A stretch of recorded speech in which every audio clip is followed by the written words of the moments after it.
Naquele tempo, o Espírito conduziu Jesus ao deserto para ser tentado pelo diabo. Jesus jejuou durante 40 dias e 40 noites, e depois disso teve fome. Então o tentador aproximou-se e disse a Jesus: Se és filho de Deus, manda que estas pedras se transformem em pães. Mas Jesus respondeu: Está escrito, não só de pão vive o homem, mas de toda a palavra que sai da boca de Deus. Então o diabo levou Jesus à cidade santa, colocou-o sobre a parte mais alta do templo e lhe disse: Se és filho de Deus, lança-te daqui abaixo, porque está escrito, Deus dará ordens aos seus anjos a teu respeito, e eles te levarão nas mãos, para que não tropeces em alguma pedra. Jesus lhe respondeu: Também está escrito, não tentarás o Senhor teu Deus. Novamente o diabo levou Jesus para um monte muito alto, mostrou-lhe todos os reinos do mundo e sua glória, e lhe disse: Eu te darei tudo isso, se te ajoelhares diante de mim para me adorar. Jesus lhe disse: Vai-te embora, Satanás, porque está escrito, adorarás ao Senhor teu Deus e somente a Ele prestarás culto. Então o diabo o deixou e os anjos se aproximaram e serviram a Jesus. Palavra da salvação. Glória a vós, Senhor. Irmãos e irmãs, estamos no primeiro domingo da Quaresma. Quaresma, tempo de conversão, tempo oportuno. É o tempo que temos para rever os nossos conceitos, valores, as nossas atitudes, decisões, enfim, a ver se estamos caminhando conforme o Cristo nos ensina a caminhar e conforme o plano de salvação que Deus tem para nós. Então, temos um plano de salvação. O Senhor tem um plano perfeito de amor para nos salvar. Só que nós somos livres para decidir se queremos ou não viver esse plano de salvação, ou se ao contrário queremos viver os nossos planos e projetos baseados e pautados no nosso egoísmo, na nossa vaidade, na nossa autossuficiência, enfim. E é disso que fala a liturgia de hoje. Escolhas. Como somos chamados a fazer a escolha, escolher a vida. Então, aliás, é isso que nos fala a campanha da fraternidade. Viver e lutar pela vida sempre, desde a concepção até a morte. Então, viver verdadeiramente é fazer a vontade de Deus. Mas somos livres para fazê-lo ou não e para arcar depois com as consequências das nossas atitudes e decisões. Nós vemos na primeira leitura, livro de Gênesis, essa parte foi escrita no século X a.C. Segundo a grande parte dos historiadores, chegou-se à conclusão que é um livro de catequese para os povos da Mesopotâmia. Por quê? De acordo com os sinais que temos nesse livro e com a realidade daquele povo. Por exemplo, tem a presença de um jardim. O paraíso é um jardim, o jardim do Éden. Para o povo da Mesopotâmia, que vivia num lugar árido, seco, muito desértico, né? Para eles a ideia do paraíso e do lugar perfeito é o jardim, um jardim que tem árvores frutíferas, que tem sombra, que tem água fresca. Então para eles o paraíso é aquela ideia, para um povo que vive num calor e num deserto, né? E temos aí a criação do homem, a criação de tudo foi feito para o homem, e temos a criação do homem, um monte de terra. Ele forma o homem e Deus sopra nas narinas o sopro de vida. É interessante como a palavra de Deus é sábia, é perfeita, né?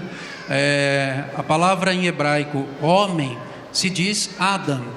Quem é da minha época aí assistiu o He-Man, lembra do Adam, né? O Adam é a palavra homem, significa a palavra homem em hebraico é Adam, e vem da palavra Adamá, que é terra. Então o homem que sai da terra e para a terra volta, e ele sai da terra pelo sopro de vida de Deus e volta para a terra. Então reconhecemos que não somos nada, do pó viemos e ao pó voltaremos. E estamos nessa vida pelo sopro divino, um sopro de vida, um sopro de amor que nos dá a vida e nos faz seguir para voltarmos a estar com Deus, que é a nossa essência. É muito bonito e muito sábio, né? E muito perfeita a palavra de Deus, que nos orienta e nos guia. Então este homem que foi criado com tanto amor e para quem foi dado esse sopro de vida, gente, ele traiu a fidelidade de Deus. Por quê? Não soube fazer bem a escolha, não foi obediente, não foi humilde. Então temos que ser obedientes. Por isso, crianças, obedecer aos pais sempre, sempre. Pai e mãe sempre têm razão, não importa o que você acha. Pai e mãe sempre têm razão. Vai na do pai e da mãe que você não vai errar. Não é que se eles estiverem errados, estão errando por amor e o pecado é deles, não é de vocês, ó, tá vendo? Já se livra, tá bom? Pai e mãe é sagrado, obedecer sempre e para sempre, tá bom? Obediência é sinal de humildade, e humildade é o primeiro passo que nos leva à santidade e, portanto, à salvação. Então, obediência. Adão não foi obediente, caiu na conversa de Eva, que caiu na conversa da serpente. Outra coisa interessante, porque o demônio aí, entre aspas, aparece como uma serpente? Falei que está na catequese do povo da Mesopotâmia. Esse povo, gente, eles são muito ligados nessa época aí a uma tradição pagã dos povos cananeus. E eles cultuavam uma deusa que era a deusa da serpente, a deusa serpente. Essa deusa serpente era a deusa da fertilidade. Eles faziam cultos para essa estátua que era uma serpente, ou para qualquer serpente. Eles faziam culto à serpente para pedir fertilidade, tanto para as mulheres terem filhos, quanto para a terra ser fértil e produzir frutos, né? E sabendo que na tradição judaica a presença de Deus na vida deles significava terra, uma terra fértil e uma família grande. Quando a família fosse grande, uma hereditariedade boa e grande, e a terra fosse fértil, para eles estava tudo bem e Deus estava com eles. E esse era o sentido da graça de Deus para eles. Aí eles pegaram um gancho na fé pagã dos cananeus e começaram a cultuar a deusa serpente. Por isso que Maria depois pisa na cabeça da serpente. Maria é a mulher fértil, fértil pelo Espírito Santo, dá a luz ao Filho, ao Salvador, que é o verdadeiro e único Deus, né? Por isso que do ventre dela, santo, nasce o Cristo Salvador, e ela tem a fertilidade por obediência e amor a Deus, entrega completa a Deus. Ela gera o Filho unigênito de Deus em seu ventre. Portanto, ela massacra e pisa na cabeça da serpente e de todos os outros deuses, porque ela carrega em seu ventre o único e verdadeiro Deus, né? Então, é por isso que ela pisa na cabeça da serpente. Ela quer dizer aí que ela destrói todos os deuses, porque ela tem dentro dela em seu ventre, por obediência e amor, o verdadeiro Deus que se entrega por amor de nós, né? Um Deus obediente e amoroso e misericordioso, um Deus que aceita se fazer homem e morrer por nós na cruz, assumindo os nossos pecados para nos salvar. Gente, não existe amor maior do que esse. Não existe. Um Deus que humilde a ponto de assumir a nossa humanidade. Pensa, Ele é Deus e Ele aceitou ser homem nessa fragilidade nossa, né? Aceitou e ainda aceitou morrer por nós, derramar todo o seu sangue e água para nos purificar e nos dar o seu Espírito Santo para fazer de nós filhos amados de Deus. Aí a gente chega à segunda leitura. A segunda leitura, São Paulo aos Romanos, fala de que o pecado entrou no mundo por um homem e a vida entrou também por um homem, né? Esse homem pelo qual entrou o pecado é Adão. O Adão que não foi humilde, não foi obediente, comeu do fruto da árvore da sabedoria. Por que ele comeu daquele fruto? Qual é o grande pecado da humanidade, gente? O grande pecado da humanidade é a desobediência, é a querer ser como Deus. Olha que a serpente falou para Eva. Ela foi esperta, ela foi bem astuta. Ela falou assim: é verdade que Deus fez tudo isso para vocês e vocês não podem comer nada? Aí ela fala: não é verdade, a gente pode comer tudo. Olha como ela é dura, esperta. Ela jogou de um jeito que desse raiva no coração de Eva. Mas Deus fez tudo isso para vocês vocês não podem comer nada? Para que ele fez, né? Já lançou uma dúvida no coração dela. Ela fala: não, ele fez, a gente pode comer tudo, só não pode dessa árvore. Aí ela a completou, ela falou assim: então é por isso, né? É porque ele sabe que se vocês comerem dessa árvore, vocês vão se libertar dele, vocês vão ter o conhecimento dele. Ela conseguiu jogar no coração de Eva o contrário de Deus. Ela conseguiu jogar no coração de Eva que Deus tirava a liberdade deles, porque eles não eram tão sábios quanto Deus. Esse é o nosso maior pecado, a autossuficiência e a falta de humildade que nos leva a desobedecer a Deus e querer fazer as nossas vontades ao invés da vontade dele. Chegamos a achar que Deus nos aprisiona e que nós, fazendo a nossa vontade, nós nos libertamos dele que nos aprisiona. E é completamente o contrário. A vontade dele que nos liberta, porque ele nos ama. Nós somos incapazes de nos amarmos mais do que ele nos ama, né? E o amor dele que nos liberta, porque é a nossa essência. Então, eles caíram aí numa armadilha da serpente, do inimigo. E Jesus, o segundo Adão, vem com obediência e humildade nos ensinar o caminho da santidade e da salvação. Então somos livres, minha gente, para acolher a Deus como nosso Salvador, para viver esse plano de salvação que Ele tem para nós e de assumir que nós não somos nada, viemos do pó e do pó voltaremos. E só temos vida verdadeira e felicidade completa quando realizamos o desejo dEle e realizamos o plano de salvação que Ele tem para nós, esse projeto de amor que Ele tem para nós.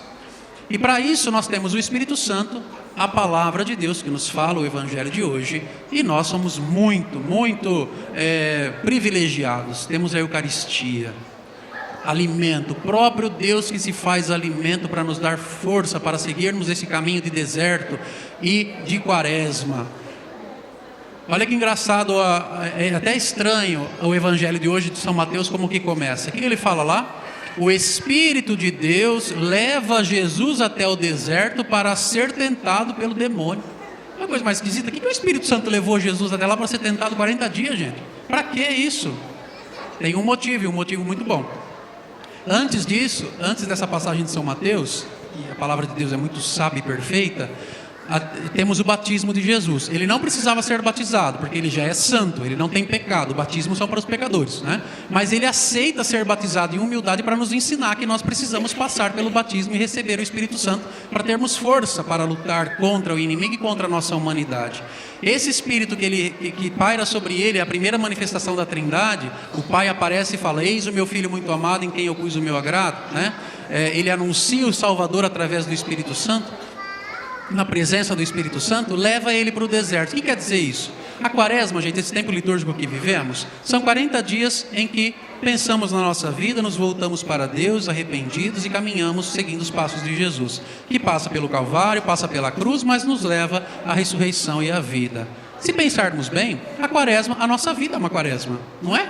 Nascemos, somos batizados, recebemos o Espírito Santo nos ajuda a atravessar esse deserto, a passar esses dias de tentação, que a nossa vida é cheia de tentação, é cheia de provação, da nossa pequenez humana, das nossas fragilidades, de lutas diárias, cotidianas, e o Espírito Santo vai à frente nos guiando e iluminando, passando por essa vida de renúncia, de sofrimento, mas também de muita graça e de amor. Vencemos como Cristo que é vencedor na presença do Espírito e chegamos à glória, à eternidade, quando saímos dessa vida e passamos para a eternidade. A nossa vida é essa quaresma, é essa travessia do deserto, para vencermos a escravidão e chegarmos à libertação e à salvação na santidade. Então, por isso que o Evangelho de hoje nos fala isso. O Espírito Santo, nesse deserto que passamos nessa vida, que não é fácil a vida não, é boa, né? É cheia da graça de Deus, né? Mas não é fácil não é fácil, né? Mas temos a presença do Espírito de Deus que nos acompanha e nos ensina a lutar, nos ilumina. E a outra coisa que temos que é importante e que celebramos também hoje no início da catequese dessas crianças é a palavra. A catequese é isso, é viver a palavra de Deus, acolher e aprender a palavra de Deus para vivê-la e dar exemplo. Então, somos todos chamados a viver a palavra de Deus e dar testemunho daquilo que aprendemos com a nossa vida. Cada tentação que Jesus vive ali do demônio, ele tem uma resposta. E qual é a primeira palavra que ele fala em cada resposta? E vocês lembram? Está escrito. Por que ele fala isso, gente? Olha que bonito. Na presença do Espírito Santo que leva ele até o deserto e protege, está com ele, nós também temos o Espírito Santo e somos protegidos, iluminados e amparados e guiados pelo Espírito Santo nessa vida. Vivemos a palavra, aprendemos a palavra que é vida na nossa vida, né? E temos o argumento contra o inimigo. Ele vence cada argumento e cada investida do demônio com a palavra. Está escrito. Lembra lá que Deus cria com o sopro de vida? Tudo que sai da boca de Deus nos salva e nos liberta. A palavra de Deus, o próprio Cristo que é verbo encarnado, é palavra de Deus. É vivendo a palavra de Deus, guiados pelo Espírito Santo, que vencemos o nosso pecado, que vencemos as investidas do demônio, que vencemos a tentação, que vencemos as provações, que vencemos todos os nossos pesares humanos e chegamos à santidade e à salvação. Então que possamos viver essa quaresma como a nossa vida toda, guiados pelo Espírito, deixando que Ele nos ilumine, deixamos e pedimos esse discernimento de viver no Espírito, guiados, iluminados por Ele. Vivemos a palavra de Deus, que é alimento também, que nos orienta, que nos salva e nos dá argumento contra a nossa humanidade e contra as investidas do demônio. E claro, a Eucaristia, que sejamos sempre abertos para viver este encontro de amor com o Cristo, que se faz alimento para nós. Louvado seja o nosso Senhor Jesus Cristo. Em pé professamos a nossa fé. Creio em Deus Pai,